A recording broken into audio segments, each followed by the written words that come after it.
If you own a laptop with a touch-sensitive display like I do, for example the Microsoft Surface Go, you might have come across a stylus pen, and indeed that's exactly what we're looking at today. It's the Metapen M3 Pro, which has a whopping 4,096 pressure levels.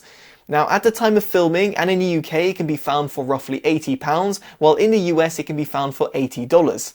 In this video, which has been sponsored by the manufacturer, I'll be covering everything you need to know about it so that you can make your own informed purchasing decision. So to kick off, I would like to talk about what you get in the box. Well, of course, over here you have got the pen, which I'll be touching upon more details very soon, but I'd like to draw your attention to the USB Type-C port that is found at the top of it. The reason behind that is because you have got a USB Type-A to Type-C cable, which is relatively short. Of course, you can use your own one, but the manufacturer suggests using the one that is supplied. Then you have got a manual and two sets of stickers, which is always very appreciated. And then you've also got two little rubber bits, one of which serves as a spare. And this is effectively a little protector for that USB Type-C port.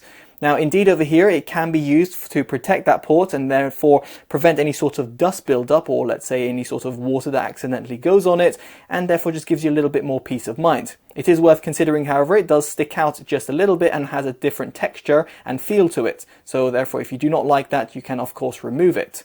Now, on that note of something that can be removed is the tip. Now, the reason behind that is because you've just got a spare, which is always appreciated. And for example, if this one gets well worn or indeed lost, you have got a replacement.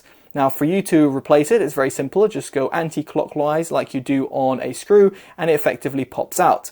Then in terms of the reverse, to plug it in, you simply just twist it clockwise and it'll get to a point where you can't actually twist anymore, and therefore it is actually ready to be used.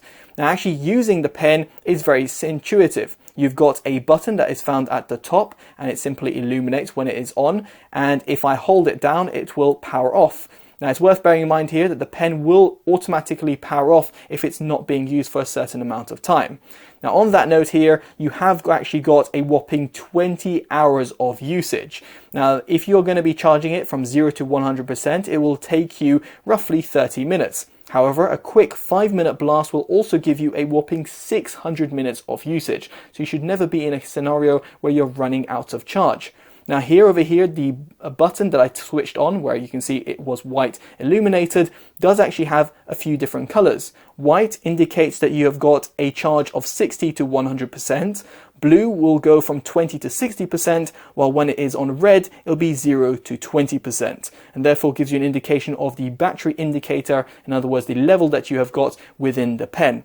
And in terms of when it is charging, it does also go red, and when it is fully charged, it will go white. So very intuitive use by the manufacturer, and gives you a very quick indication of how much charge you have got and if you can or can't use the pen.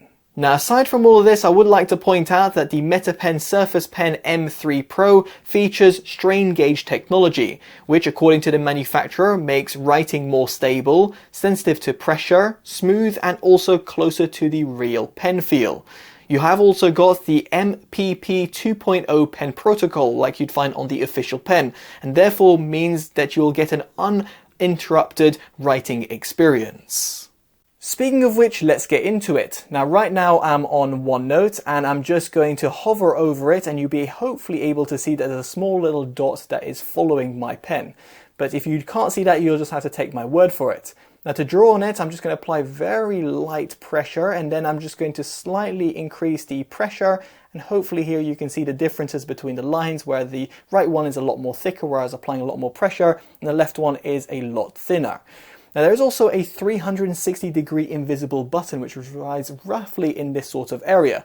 Now, this allows you a few different functions. If you double tap and hold, you have got the erase function. If you triple tap and hold, it allows you to change the tool, making it quite handy rather than having to press on a certain button each time.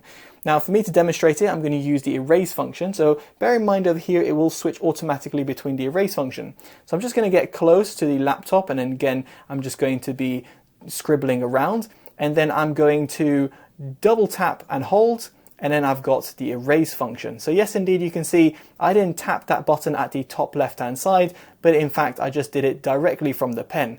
Now, bearing in mind the pen itself is not paired via Bluetooth to OneNote or indeed my laptop, it is very impressive that you have just got that functionality.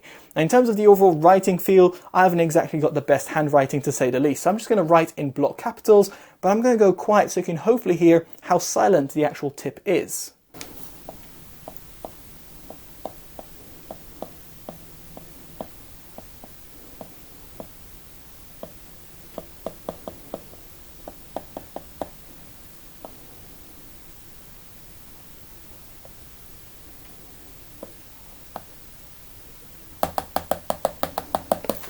Yes, of course, if I'm going to be bashing the screen, you'll be able to hear it, but hopefully there when I was scribbling, it was completely silent. You wouldn't be able to pick anything via my microphones or indeed via YouTube, and hopefully you'll be able to experience that yourself.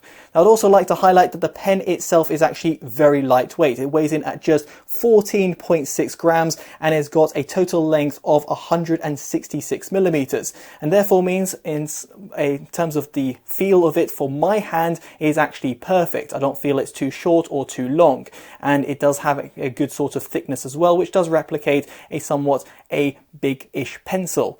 Now, of course, it will differ in terms of your overall hand, but I just want to put it into perspective from my middle finger all the way down. You can see over here that is actually, in terms of the length, absolutely perfect in terms of how I would actually use it. But of course, that is all very subjective, so I'd be curious to know if the size of this pen, or indeed the thickness of it, or indeed the weight, let alone the overall specs that I've highlighted throughout this video, is actually something that you would actually feel is comfortable for you to use on a day-to-day basis. So there we have it. Hopefully you've enjoyed my detailed video of the Metapen Surface Pen M3 Pro. I'd be curious to know what you make of it down the comment section below, and of course if you use a stylus or not. Now, if you have enjoyed this video, definitely do consider dropping a like, subscribing and hitting that bell notification, all of which would be greatly appreciated. As such, I've been Totally Dubbed, and I'll hopefully see you in the next one. Take care of yourselves and goodbye.